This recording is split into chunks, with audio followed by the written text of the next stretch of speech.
Hey, what's going on, everyone? I am back for another Slim Sports interview. And as always, I'm your host, Jay Slim. And joining me today is one of my guys, one of my brothers. Had him on the podcast last year. Get to have him on once again. A 6'3" point guard that can light you up on the scoreboard whenever he wants from the Charlotte 49ers going to the Drake Bulldogs next season.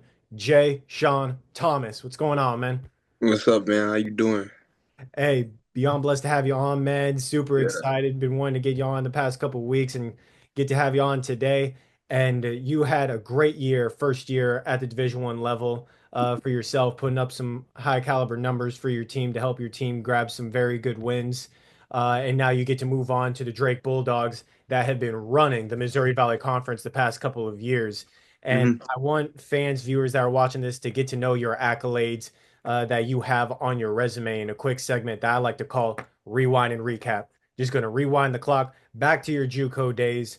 First team all conference as a sophomore, where you were lighting it up, averaged around like 15, 16 points per game. And in conference play, it was pretty dang close to 20, finished top 10 all time in FSW career scoring.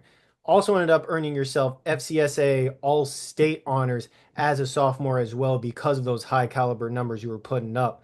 And this past season, you were a key piece for the Charlotte 49ers, double figure score throughout most of the season, took on a critical role in their team, and now obviously heading off to the Drake Bulldogs for the 25-26 season. So you have been able to make an impact wherever you've been throughout your career. Even as a freshman at FSW, you were coming off the bench and still found your role to help your team grab some big time wins. How would you say your JUCO experience from playing for a powerhouse NJCAA team in FSW play a factor in your production this past season at the Division 1 level? Yeah, I think shout out Coach Murphy. Like he was a huge part of my development. Coming in as a freshman, I had a lot of things to learn and work on. I made those improvements, and with the help of him, not only like my work ethic, he believed in me, and that's sometimes that's all you need as a player. Coming from a coach is just that belief. And he did, and that's why I was able to make that huge jump from, I guess, 4 points to 16. Like that just doesn't happen with everybody. But when you have that, like I said, relationship with your coach and somebody that's believing in you, uh, going along with your work ethic, like miracles can happen. So I just say like my development there with obviously everything you're saying about the culture with FSW, um, and how people develop there and how people win. And it's just a good program overall, and it got me prepared for the next level. So I'll, I'll just say that's all. That's all, Coach Murph right there. Oh yeah, Coach Eric Murphy, now with Western Kentucky as an assistant over there. He has been known to get guys ready for the Division 1 ranks, obviously yourself included. That's why you were able to go and make an Mhm. impact for Charlotte, put up some great numbers for them. Ended up finishing the season with 9.5 points per game, 3.3 rebounds, an assist and a half while shooting almost 37% from beyond the arc. Went against number 18 Memphis, and you put up 18 points with four threes against them. And then in a tough game against Rice, you had 21 points with another four made threes in that contest as well. And this was the first year for head coach Aaron Fearn. How would you say your production, along with veterans like Nick Graves and some of the other veteran players, were able to kind of help him with his transition into being a true head coach? Yeah. I mean, I feel like I played a huge factor in helping him with that transition. But also like he's a good coach. Like he came. I don't know if you know it, but like he was a pro coach. He coached in the NBL in Australia. He coached everywhere. Like he's a good coach. So that transition, as though our record didn't say it, that transition wasn't that hard for him. And since he's been around basketball so much. Um, but I feel like he definitely recruited a good class for us last year. Um, just couldn't quite figure out like system going along with like personnel. Um,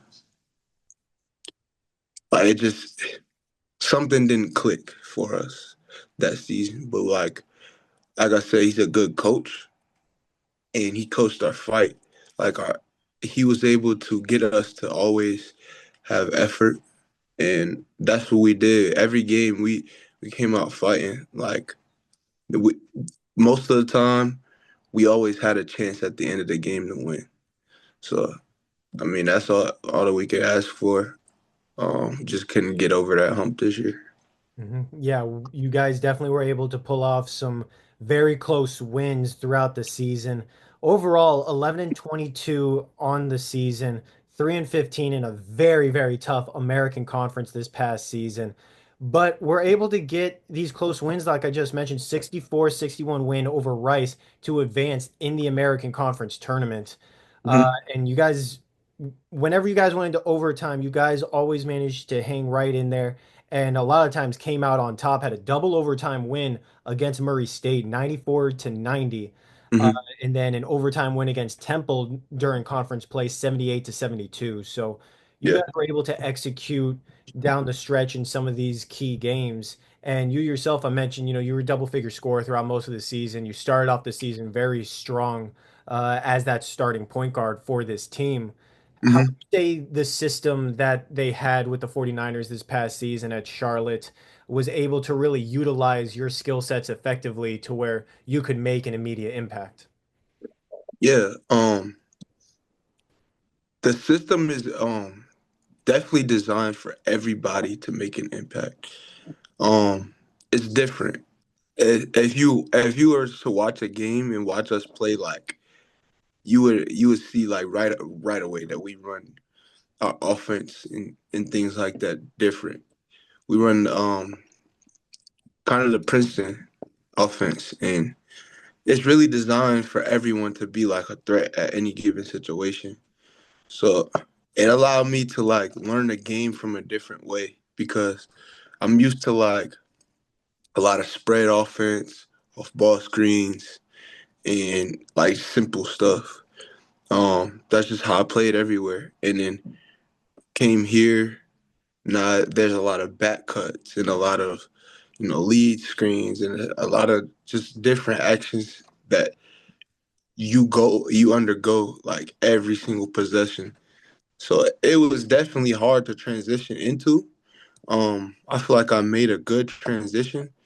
Um, but I had to realize like kind of like some offenses aren't fit for everybody. And that kind of played a factor into like why I ended up transferring. Just because like I said, some play styles aren't meant for everybody. But overall, that type of system it helped me in plenty of ways. Like just playing the game a different way and being able to take from that was a good thing. So Yeah, and you were able to still make some big time highlights this past season, and I want to talk about some of them in a quick segment that I like to call "Make That Play." Pretty self-explanatory right there, showing off some of the best plays that you made this past season. I yeah. have my top three plays right here. I went through Synergy, looked through every single made basket you had, so I could make sure I had the top three for my guy Jaehshon Thomas. And obviously, I'm just a statistician. I did stats for you back at FSW. I Yeah. just look at the numbers, look at, the plays as a spectator, but you're the guy on the court. You're the athlete, the player. What would you say was your top play from this past season? As far as making shots, It can even be playmaking or defense, whatever you feel like. definitely the three ball because throughout throughout the season, like I would say 80% of the season, I was a 42, 41% plus shooter until the end. So I'll say, um, yeah, my three ball. Okay, yeah. Well, I'm gonna touch on that a little bit in three specific plays that I got right here. And the first of which wasn't a three ball, but did show your jump shot because you had a step back jumper for an and one against FAU in your final game of the season. Took that step back jumper and made it nothing but net. With Yeah, him fouling you, you ended up getting laid out on the ground, but got to go to the free throw stripe to knock yeah, down another point for your team. So that right there, that's number one for me. yeah, Number two, against Gardner Webb, you ended up crashing right down the lane. Your teammate went down baseline. They had a little dump off pass to you while you were coming down the lane, and you went up and under through a double team. Had nice little athletic move for yeah, another and one. Got to go once again to the free throw line and add in some more points. And then number three, going against Davidson, crossed over the defender right down the lane, hit a spin move on him, and hmm, showed just the athleticism, your hops. I didn't realize you had these kinds of hops because you had a step through where you jumped up and you just kind of hung in the air for yeah, another score through the double team. So those three plays I thought were the best of the best that you had this past season. But obviously that three ball, like you mentioned, was yeah, one of the reasons why you were one of the top scorers on this team, yeah, whether you were a starter or coming off the bench like you did towards the end of the season, where you were trying to kind of make an impact coming off the bench for that second unit for the 49ers. yeah, How would you describe your role on this team throughout the season and how it changed and how you were able to adapt to fit whatever they needed? yeah. Obviously, like you said, I was starting for most of the season until the end.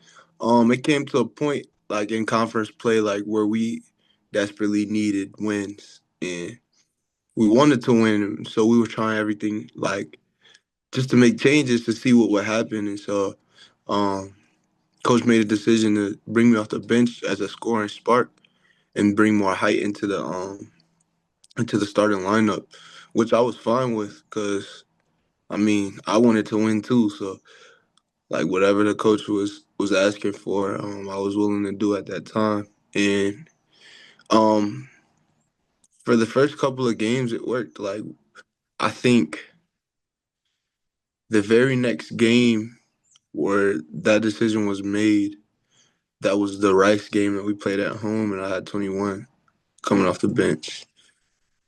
Um, yeah, we won that game, so I guess we kind of stuck to it. And then I came back in the starting lineup. Um, then I had got sick. I had caught the flu towards the end of the season. Uh like kind of where we played against East Carolina. I only played like 3 minutes that game just because I just was not feeling it. And then from there on to the rest of the season, that was kind of the end of the season. It kind of lingered. Uh, it was bad. It was all around bad for me because of that sickness. But yeah, those changes, every change that was made was like reasonable. And like you said, I was able to adapt. Like that's what you have to be able to do as a basketball player. Be able to adapt and do whatever the team needs you to do at any given point. Yeah, and if I know Jaehshon Thomas, he does whatever he can to help his team win, and Yeah, that's why you're going to be able to make an immediate impact for Drake this upcoming season, because yeah. Drake is known for running the Missouri Valley Conference the past couple of years. Although this, they are entering their third head coach in 3 years because of that success, because Hmm. Coach DeVries ended up going on to West Virginia. I forget where this past head coach is ending up at, but they're Iowa. Iowa, yes, you are correct there. And this new head coach Eric Henderson, he's Yeah, going to be coming in. I believe he's coming from South Dakota State to yeah. hopefully continue that success. And I'll touch a little bit more on that part here in a little bit with the head coaches. But I want to ask you about this decision to go to Drake. I know you had a lot of Division I schools hitting you up, wanting you to come be a part of their program. What was it about Drake specifically that really caught your eye where you said, okay, let's go win another Missouri Valley Conference championship, make it back to March Madness? Obviously, the winning culture that's behind it. Like you want to go to a winning team. That's just how you are as a competitor in basketball. So I believe in Drake's winning culture, and on top of that, the coaches that they brought in. like you just said, Eric Henderson. Coach Hendel's a good dude, man. Like I trust and believe in what he's trying to do it, and trust and believe his vision for this upcoming year. Um, and the rest of the stuff too. Like I really appreciate uh like how they are as as in their personality, their character, everything. Like I feel like they have a vision and it aligns with mine, and I want to go be a part of it. So There you go, man. Definitely can't yeah. wait to see that. And I know I mentioned before, this is their third head coach in those 3 years because of that success. Obviously, like we Hmm. talked about, the other coaches have gone on to the Power Five level. And it's really hard for a program to make it to March Madness even just once at Right. these mid-major ranks, let alone doing it 3 straight years with three different head coaches, three different systems, all of those factors that you and I both know. Hmm. What is it about Coach Eric Henderson's system, the other recruits that are coming in like yourself and the impact that you're looking to make specifically that's going to lead you guys to another March Madness appearance? Yeah. So like I said, I believe in their vision. The people they got coming in, players like Jalen Quinn. I played with him before. He's a good guard coming out of Loyola Chicago. You got some other people, but they really emphasize shooting the ball, and I feel like that fits me well.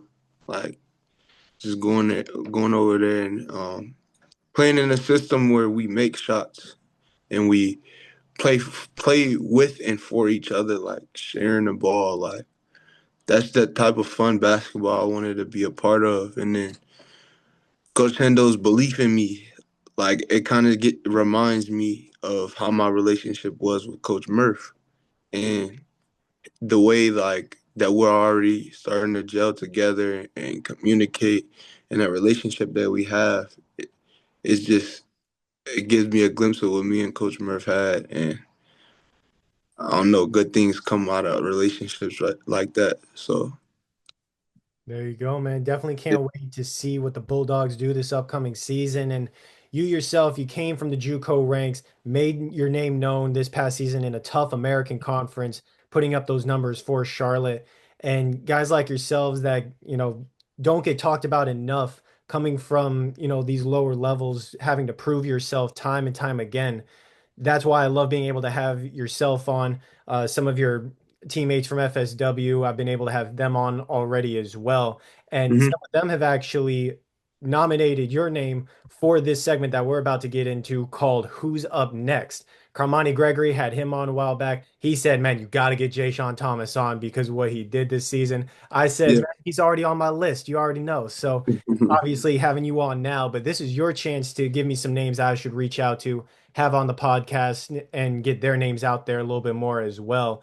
Yeah. Give me names of some teammates, former teammates, whatever. But there are two rules. First of which, whoever you recommend got to help me get them on, which you've done in the past already, and I appreciate you for that. And Hmm. number two, you do have to give me at least one name where they were not a teammate of yours this past season at Charlotte. All right, bet. One who is not a teammate of mine is his name is Amarion Savage. He went he's actually a D1 transfer that went to JUCO this year. Um he was at Charleston Southern before. He went to Pensacola State, and they made a huge run. Like they made a huge run this year, and I was surprised. But he was the head of that snake over there. Like he made a huge impact over in that Florida region. And that's hard to do.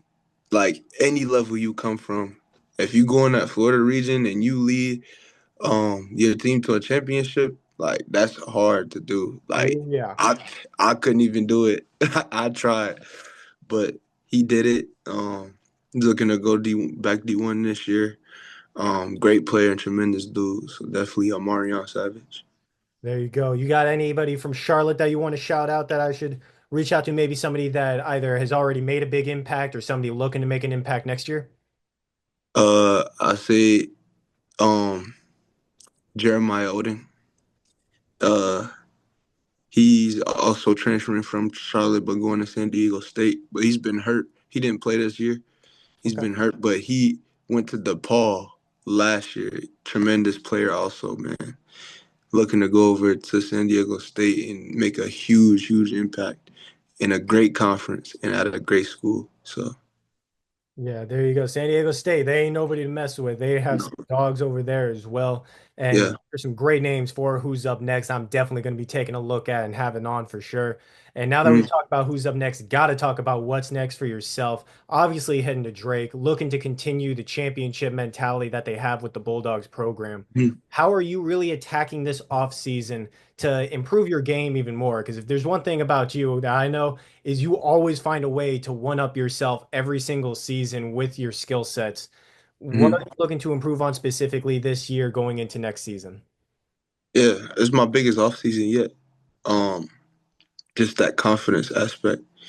Um, if anybody had that type of confidence, like to where you don't care about anything, you just going in there and hooping and trying to win it for your team at whatever cost it is. Like that type of confidence, that's what I'm trying to like get to or get just by getting in the gym all the time and you know what I'm saying, getting better at each and every aspect, like strengthening my strengths and strengthening my weaknesses, also like everything. So I'm, to be honest, I'm attacking everything this off season because I know this season is my biggest yet, and I have, I wouldn't even say high hopes. I have high expectations for this season. Drake believes in me to be that guy, and that's what I'm coming in there to be. So There you go, man. Definitely cannot wait to see what you do at Drake. There's a history of FSW alumni in the Missouri Valley Conference doing what they do best. Multiple newcomer of the years from the Florida Southwestern ranks in Shanquan Hemphill and Terry Roberts. And I have a feeling Jaehshon Thomas is winning newcomer of the year and hopefully player of the year this upcoming season for Drake, man. So beyond blessed to have you on once again. You know, you're always welcome on the podcast. You're a part of the Slim Sports family forever. I'm always going to be tuned in and supporting you, man. So thank you so much for supporting the brand, supporting the podcast, and being on for this interview once again. for sure, man. Thank you.